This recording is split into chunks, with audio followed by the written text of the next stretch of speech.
Road to the IPO, les podcasts des entrepreneurs aguerris. Got so much weight on my shoulders, and you have to knock me out, but I'm still holding the throne. You never know till it's over. So pretty it hurts. Just beware of the thorns. You're honest man. Today's podcast is in English, and I have the great pleasure to have on the show Eytan Bensoussan, the co-founder and CEO of Northone. Hey Eytan, how's it going? Nice to be here. Thanks for having me. Thank you to you. So for those who don't know you, can you introduce yourself? Yep. So I'm born and raised in Montreal. Yes. For the past few years, I've actually been one of the founders building Northone. Okay. Northone is, we'll get into it, I'm sure, in more detail, Yes. but it's a fully mobile banking service for small businesses. Okay. More important than the banking part is actually the vision, which is that we actually have built our banking platform to act as the finance department for a small business. Okay. So think of a banking platform that actually acts as an accountant, a bookkeeper, a financial advisor, all right around your bank account. In one app. In one app. And the idea is not to replace everything, but to plug into all the different tools that do this really well and make them work together. Okay, cool. And you know, we met like in a different startups, events and everything. And I always thought you were younger. Then you said, I'm 36. I'm like, whoa. I am. Yeah, and you know Jamie Vinistri too, who is I've known him for years, for decades Yes. actually. All right. So before we talk about entrepreneurship and your company, I know you used to work at McKinsey. Yep. So there's a lot of entrepreneurs here, like young entrepreneurs that say, I don't want to get a job because I want to go straight into entrepreneurship. And now you have a good job. You had a good job at McKinsey. So why did you decide to stop that job and go in entrepreneurship? So there's this thing I always think about. Yes. It's called how do I be Michael Jordan on the basketball court? Okay. So Michael Jordan had two careers. Not Yes. everybody knows this. One, he played basketball and it was incredible. Yeah. And then he went to play baseball Yes. and it wasn't incredible. Yeah. And I always think about, well, where's my basketball court? Okay. And how do I make sure I can be that and not on the baseball field? And so I had the most amazing 5.5 years at McKinsey. Yes. But towards the end of it, I had a very good feeling that my basketball court was not going to be in consulting at Okay. McKinsey, that it lay elsewhere. And Yes. so I didn't know then what it was, Yeah. but I just knew that this wasn't it. And Okay. so being honest with myself, I made the decision that it was time to leave. Okay. And at least then I'd have a better shot of finding my basketball court, and that led me to Northone. So that's a matter of self-awareness. It's self-aware, yeah. I mean, look, I had a lot of, some of my best friends came from McKinsey, and Yeah. I would see the almost effortless way that they could do the job Okay. and get very good results. And I'd be able to get very good results, but it cost me every hour of the day. It was just a lot of work, and I could see the difference. And I said, you know what, like that's their basketball court. I can tell that they're enjoying it the right way. They're getting, their brain is wired the right way. Yes. And I had a very good feeling that my brain was wired for something probably a little different. Okay. So what did you learn at McKinsey that you apply right now in entrepreneurship? You know, the great thing about McKinsey is that every few months you change projects. Yes. And so think of it as light speed at bats. Okay. Of another attempt to think about what you are as a professional, your leadership skills, your thinking, your problem solving skills. And so I just got many opportunities to refine myself very quickly. So many people, you know, working in a broader company, you have maybe a promotion every 2 years. Okay. And you get to reinvent your Yes. skill set. I was doing that every 2 or 3 months, and I loved it. And I took a few things away from McKinsey. I think three big things stay with me. Yes. The first is understanding the power of culture and people. Okay. Yes. Yeah. From a few different angles. I would see clients, and you see so many different clients, and you see how different cultures change the way people approach similar situations. Okay. And so getting culture right, you know, you don't think of it at the beginning, but then you see just how dramatic that impact would be. It made me extremely aware Yes. of how I could engineer a team and a culture that would represent the best of all of us versus not thinking about it and letting it degrade into something less desirable. Okay. Second one is, the ability to ruthlessly prioritize. Yeah. To constantly be thinking about whether what I'm doing is the most important thing. Am I moving the needle? Never even spending more than 2 or 3 hours on any one thing before I pick my head up and I ask myself, am I the right person to be doing this piece of work? Okay. Can someone do it more efficiently? What's the most important thing for us to tackle today, this week, this month, this quarter? Yes. And I think the last one is just a level of comfort, extreme comfort with ambiguity.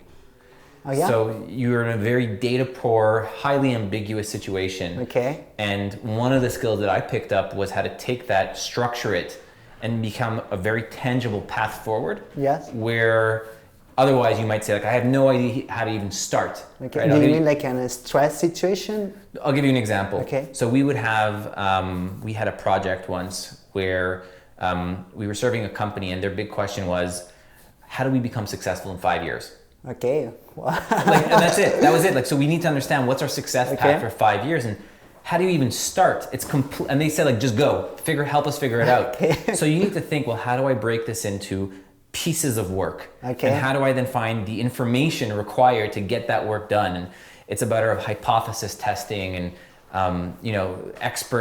bringing in experts and interviewing people and doing analyses that you can actually come to an actual answer and a strategy and a set of tactics for a company to say, look, if this is what you want to be in 5 years and we help them figure that out, here are the playbooks to get there. Okay. All from this one question, how do we become successful in 5 years? So this level of ambiguity is something I came to love. And in an early stage company like our own, you have to be comfortable with ambiguity because so much is uncertain. Because it's very funny because you say like a 5 years plan and almost all the startups have like 3 or 5 years plan, when you started. So that you learned that at McKinsey. Yeah, I mean, there's many others, but those are the big ones that stay with me. Uh-huh.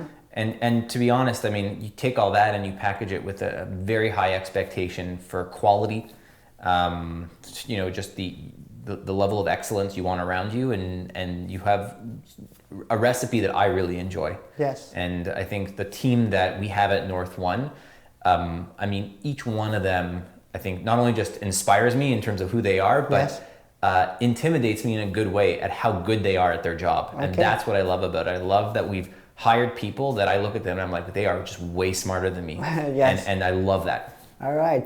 So for the students that are going to finish university or college, would you say that they have to go right away in an entrepreneurship? What, for those that want to? Or would you say like get a job first, learn, and then after 5 to 2 to 3 years, go and start your own business? What would you say to them? I mean, to be honest, I think it really depends on the person. Okay. Some people are wired to just go and start something. Okay. And if they are self-aware enough to realize that's how they can be successful, then they shouldn't waste time. Okay. Other people, they have a different wiring, or they're still figuring it out. I would never have traded the time I spent at McKinsey. I just, who I am as a professional today is a result of that. And that was my path. Okay. But you never know beforehand. You've got to try. I mean, look, the one thing I can say is that you don't necessarily get a high bar for quality in every startup. Yes. Because it's such a quick moving, informal situation. You might be with people who know exactly what they're doing and you'll learn a ton, or you might be with a company that implodes in 3 months and it really wasn't, a big learning experience. Okay. When you have larger established companies, one thing that you often will get is a certain level of rigor and a bar for quality that you can hopefully learn from. Yes. That's obviously dependent on the company, but that's what I got coming out of a place like McKinsey. Just this being surrounded by just an incredible level of excellence that became my own as well. All right, cool. So just say that McKinsey wasn't your play core, but entrepreneurship was it. Why entrepreneurship? Maybe there was another option, or you say, okay, this is what I want to do. I want to start my own business, but why exactly? This was a self-awareness one. I mean, when I left, I even tried to interview with some larger companies and I couldn't. I went through one and I just said, this feels so wrong. And if I'm going to be honest with myself, I don't want to start something that I'm going to be in months just hating everything. I worked too hard to go through everything I had and have this, level of energy, and then to say, I'm just not loving what I'm doing. Yeah. It was just going through the motions, interviewing a handful of times to say, you know what, that's just not for me. And then saying, I want to build something. That's really where this is all coming towards. Okay. And then just going down this path, not knowing what was coming, and saying, so what does that mean if I want to build something, and how do I turn this into something real? Mm-hmm. And the journey is just completely insane. It's just, there's like no way that I could have known beforehand yes. what would emerge, but that's to me what the pleasure was. I loved the idea that I didn't know where I was going, and I was figuring out as I went along. And I think the more I spend time as an entrepreneur, the more I actually love that I don't know what's coming up in the future. That's actually part of the addiction to this, which is that it's, you get to create your own future. As a team, we create our own company and our own future, and you roll with the punches, and I like that. Is Northone your first company? Yep. Yeah. All right. So let's talk about it. Let's talk about Northone. What is it? So, Northone is, like I said, it's what's called an API-powered banking service. Yes. What does that mean? I mean, to just remove it, we use some of the latest technology to take what is typically a very traditional product, a bank account, banking platform, and say, well, how do you make this appropriate for 2020, 2025? How do you make it the most modern thing? And what that means is, it's not just a bank account anymore.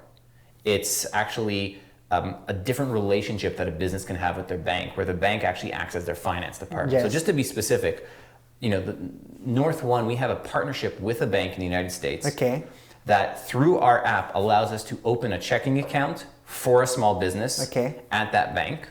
They can move money by transfers, by wires, they get a debit card in the mail. So it really acts as everything you are as a bank account, but that's just the ticket to entry. The real magic happens when you start plugging into it and letting your transactions flow. We plug into your accounting software. We have a portal for your accountant to come in so that they can go and look at things without being able to move your money.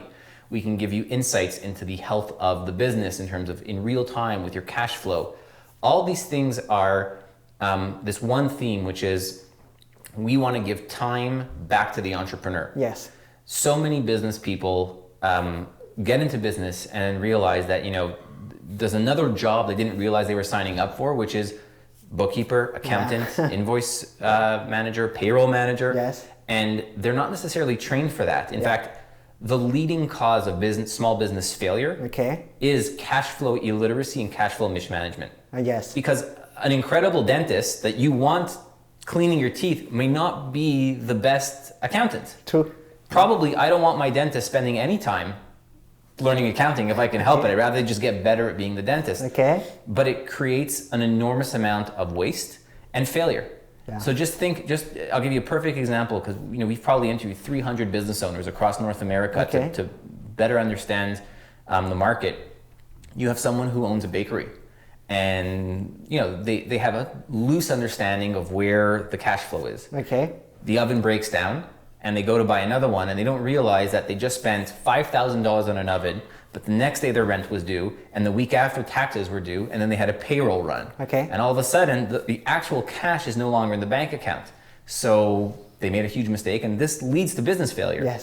So being able to know in a more accurate and more digestible way where your business is, what kind of money you have on hand, what are the upcoming obligations you have to pay out, can hopefully avoid a lot of these very big errors. So you like automizing all the financial services for small and medium businesses. So exactly. So in many ways, we look at the back office of a small business and we say, we want to actually rip away everything that's taking up your time and your money. And we're going to serve it back to you in a really easy, very cost-effective, but very digestible fashion. So I'm going to ask you a question. What's the difference with the QuickBooks and all those accounting platforms? So we actually plug into them. You plug into them, we don't want to reinvent the wheel. Right? The goal is that we start at the bank platform, the bank account, and we move out. So the best accounting suites, we plug into those, and we enrich the data together. The goal being that if there's a company that's spending 24 hours a day thinking of how to improve receipts collection, that's a good thing for the small business. Let's keep that, but let's plug into them. So let's have your receipts, talk to your accounting software, talk to your bank account, and even talk to your Shopify console so that everything can actually have a story. You can actually understand what all of these different sources of data mean for the business. Yes. Versus someone saying, okay, well, I have 4 different sources of information and I now have to figure out how to put them all together. A lot of small businesses have, owners and founders that are not well equipped to do that. Okay. The hypothesis that we have is that the best place where you can get that done is right at the bank account, because that's where all money connects. Yes. So we can actually properly figure out what's going on in the business and then help the entrepreneur find out themselves. So you're like an open API connected Exactly. to all those platforms. Okay, Yeah. that's cool. All right, so why small and medium businesses? You could go like a big businesses and everything. Why you decided to really go? What is the importance of small and medium business in the economy? So, I grew up with a family of small business owners. Okay. Many of my uncles, aunts, grandparents, they all own small businesses. And I remember sitting as a kid on my grandfather's lap, and he was using the calculator and figuring out the invoices and the bills. This was hours of his night or his weekend that he was doing. And I just understood over time, just that was a part of living in a small business. When I left McKinsey, the one thing I wanted to solve for was I want to work in something that has an impact on society. Okay. And the things that were important to me were, how do I reduce income inequality? How do we provide economic mobility? How do we have access to finance to people who don't normally have an easy way to get into the financial Yes. system? Because of my family's history, I realized that small business is one of the best ways to do that. If you can make the small business sector more successful, Yes. across the board, you can move the needle on all of those big issues. Okay. My family, on either side, whether it was from the 1800s or just maybe a generation ago, came to Canada and built up a great quality of life with small businesses. And if that repeating itself is one of the ways that we can continue ensuring that Canada, North America, that our success can continue, and that people can come here and build, the American dream, the Canadian dream, whatever it might be. So it became natural that at a certain point I realized what I really care about reverses itself into a thriving small business sector. Yes. And the knowledge I had accumulated with the work I did at McKinsey, always doing a lot of work on financial inclusion, financial services innovation, I just started connecting the dots and saying, well, what am I understanding about the way the world is evolving in the next 5-10 years? And how can I leverage that to really empower small businesses? And that's the story of my story at Northone. Yes. Everyone else at Northone came with their own story of how they got there. My co-founder has a really interesting story himself. But at the end of the day, I started connecting dots from different parts of my life. Yes. And then it became obvious that something like Northone had to exist, and it wasn't, and I wanted to do that. All right. So let's say a small and medium entrepreneur that has a bakery store. He says, Eytan, I go to Bank of America, I go to Desjardins, they don't want to give me credit. Will I have access to credit via no one? So at first, no. First, it's a bank account with all the spending. Yes. But within a few months from now, we're actually going to have a one-click credit facility. Okay. So you say, would you like to get a line of credit? Yes or no. Yes. Here's how much it'll cost. We're trying to uncomplicate things. This is the price per day or per week. This is the price per month. If you're okay with that, here you go. Here's a line of credit. And that's actually where we build from. But at first, it's kind of the lean startup idea. We concentrate on a very focused product, which is the banking platform. Yes. And it's a big one. And then we start adding all the other pieces that make it really compelling. Okay, cool. So why do you think that all these big banks cannot give all this access to small and medium businesses? Why, like Desjardins or Bank of America, cannot give all the potential to a small business owners? Why? So it's the biggest banks that we have around, they're filled with brilliant people who mean well and really do care. My friends work there, we all know. It's actually a question of business model. When you have 5,000 branches, when you have 100,000 people in your back office, it's very hard to serve a small business very profitably. To be honest, I think it's about 80% of most small businesses lose money for a bank. Okay. So it's a sector where when you're looking at where am I going to invest money as a bank, saying, well, I'm losing money on them. Why am I going to invest in better service, et cetera? Often these small businesses get pushed to self-serve channels, or they take the retail banking and they put a different color on it and they say, now this is for small business. Okay. Because what they're trying to do is minimize the level of Last. money you're throwing at something Yeah. that's not profitable. I mean, Yeah. if you're running a bank, you're thinking my most profitable margins are investment banking, wealth management, Yes. maybe asset management.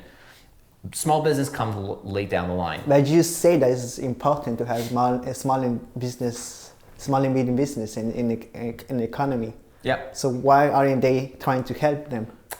I mean, they are, Yeah, they but I are. think that they struggle. A lot of them struggle to do it profitably and well, and a Okay. lot of them say, "Look, I'm helping the economy other ways." I mean, Okay. it's not every company's job to help the small business sector, and every bank doesn't see it as the small business sector being the sector they have to push forward. Okay. What we're trying to say is, look, if you strip away a lot of the parts of the banking experience that aren't as relevant to many new businesses, no branches, Yes. Everything is automated in the background. It costs us a fraction of what it costs a typical bank to serve a small business. And that way we actually have the ability to be profitable and make a profit with every small business and reinvest in their experience. So we're constantly incentivized to say, how can I just keep on making this better and better for small business, because we can actually make money in that sector, whereas a lot of other banks struggle to.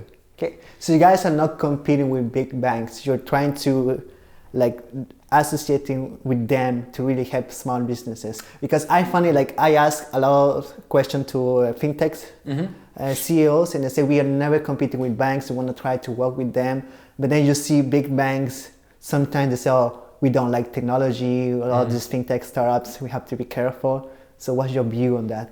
I mean, we are competing with banks. You're competing with banks. We're not the bank, right? Just to be clear, we work with a bank in the background to be able to offer what we have. Yes. But we're trying to serve, to say that to the small businesses that are with a big bank and are getting poor service, come open an account with us and you will have better service, more value, more insight, and quicker, less paperwork, less hassle than you've ever had before.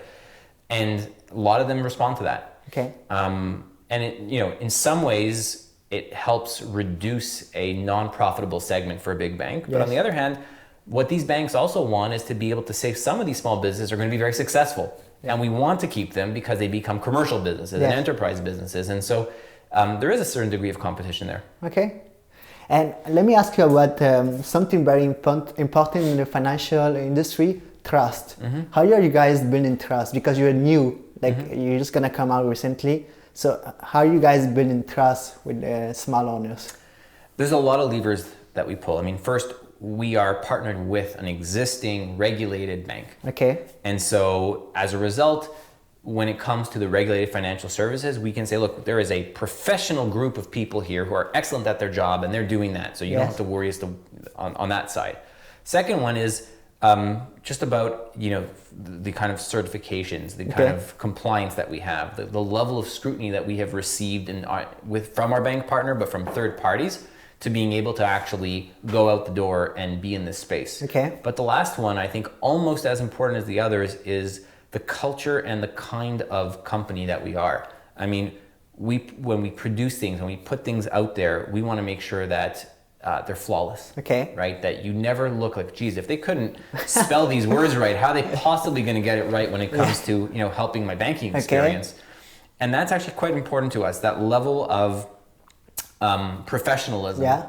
So some people will say, I'm never going to trust them. And that's okay. Okay. But there's a whole bunch of people who say, I'd love to take a chance on something different. That's what's exciting to me. And as long as we can take that trust and keep it, I think we're in a good place. Yes. And we'll build on that. I mean, you have the first group of clients who say, I don't mind. I'm a little more open-minded. Yeah, I'm open-minded. I like the idea that it's new, it's shiny, it's different. I mean, a lot of people say you are not a big bank, and that's really good for us. Yes. Once you serve enough of those, you can tell the next group of people, look, I know that you're a little more hesitant, but we already have all these thousands of businesses that we're serving. Yes. It's not as risky as you think. And some of them open their eyes, say, oh yeah, and you keep on moving like that. Cool. But we're never going to serve the whole market. I mean, there are a lot of businesses there that have great relations with their banks, and that's fine. The market's big enough for everybody. And also by regulation, antitrust would prevent anybody from being too big in the financial sector. Okay. All right. So let's talk about failures, because you were telling me before the podcast that you were going to launch in Canada, but something happened. What was it?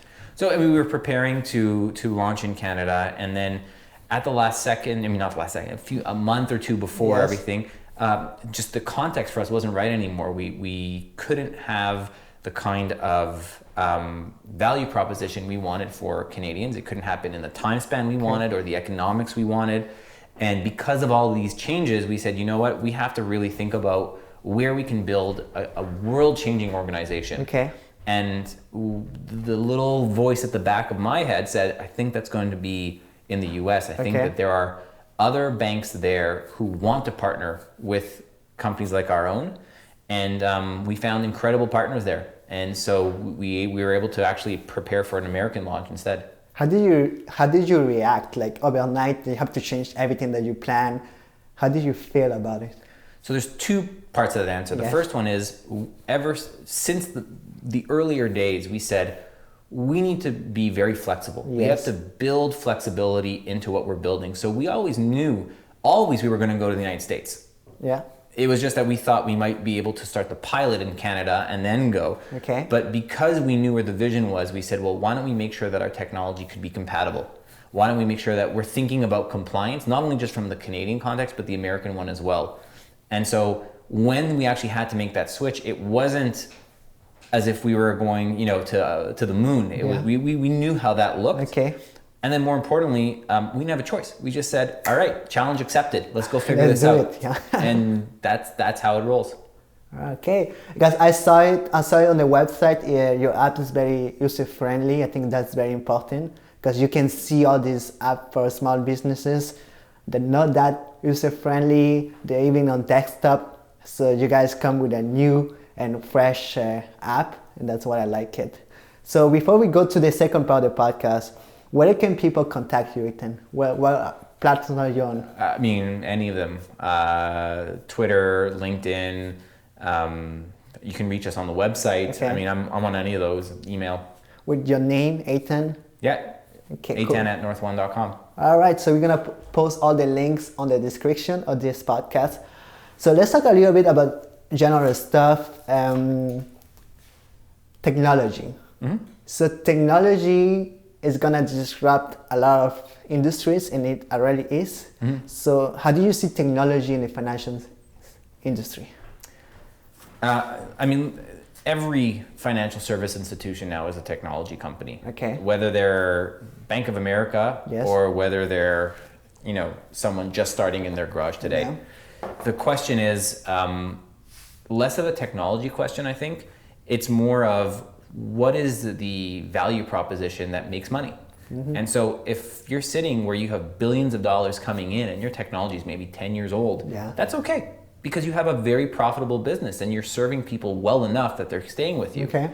Some of us in the earlier stages are saying, I can leverage newer technologies, newer market models to hit a white space that's emerged because some of these other incumbent financial institutions just don't have their eye on that part of the market. They're looking at other parts. Okay. And that's a constant story. But look, these companies, these banks have billions of dollars that they reinvest in new technology and they get incredible people in there. Okay. So it's not something that we take lightly. We have a very humble respect for the big banks around us. Okay.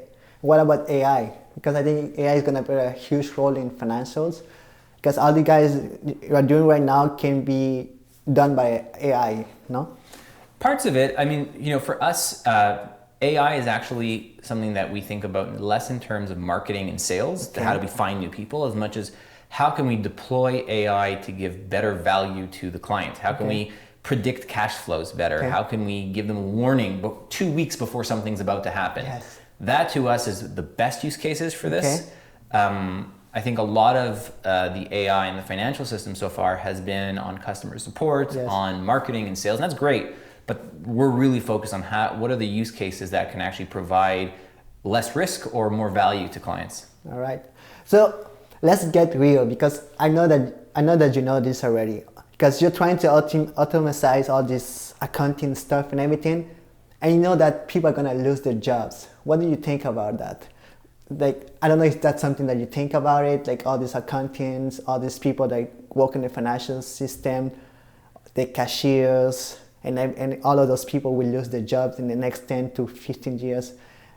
Do you guys think about maybe there's a solution for that? What would those people do?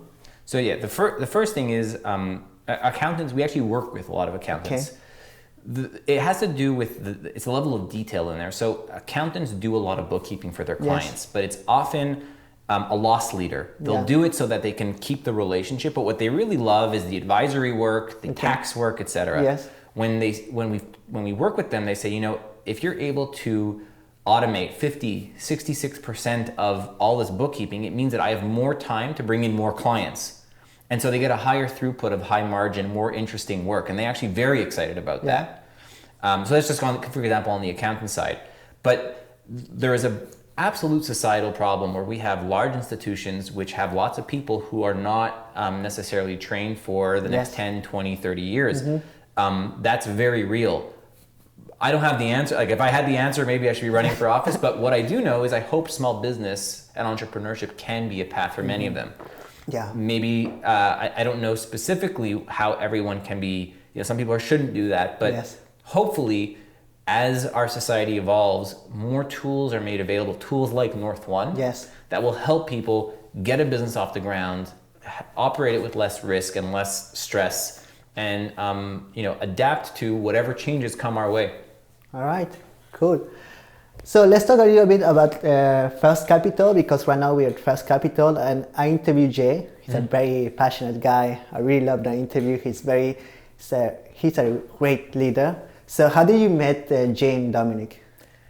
It was a long time ago. They were the first investors in the company. Okay. Honestly, I was just talking to everybody I could. Yeah. I wanted to find out more about what it meant to build a company.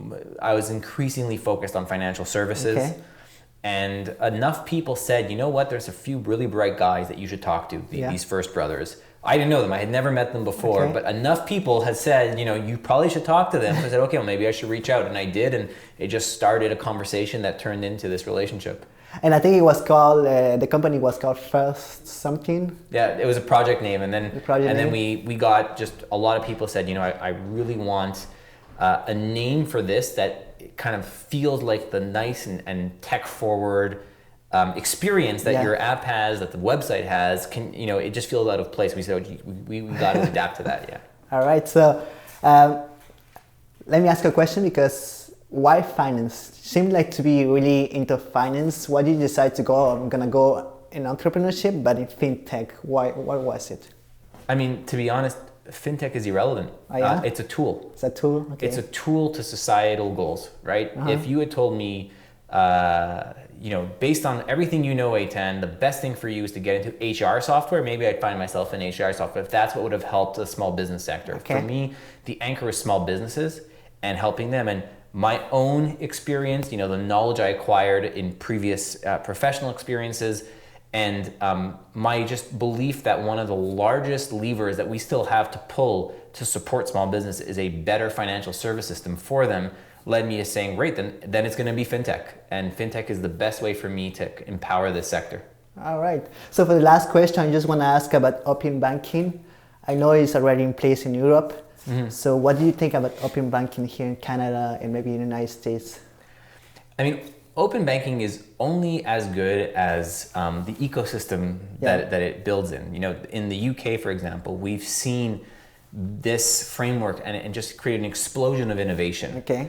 But there are other places where they have the equivalent of open banking and nothing has really happened to it. They haven't had the kind of ecosystem. And so I would actually think of open banking again as just a tool. Like a tool. The use case of what people do with that data and what people can build for consumers or businesses is what's attractive. If you can get the same thing without open banking, forget it. Who needs it?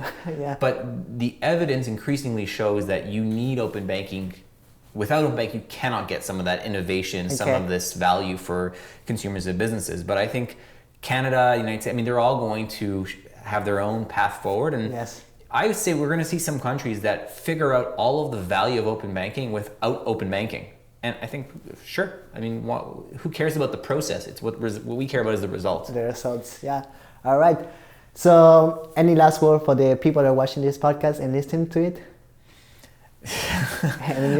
About entrepreneurship maybe. So what's the best advice somebody gave you in entrepreneurship? Yeah, whatever it takes. Whatever it takes. You do whatever it takes. And it's both empowering, but it's extremely scary, because if you actually apply that logic, it can actually be a very uncomfortable experience at times. But you know, it's just a belief that you have to get this done. I mean, if I had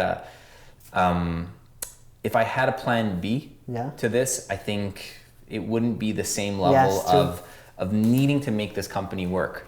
And so someone once told me, one of my mentors, a friend, he just said, you know, when it comes to your work, you just get it done no matter what. And I just keep on taking that, yeah. All right. Well, thank you for watching and listening to the podcast. Thank you to Nicolas, who has been there standing, recording the video. And thank you to you, Eytan. I appreciate really. Thank you very much. Thank you for having me. Yes.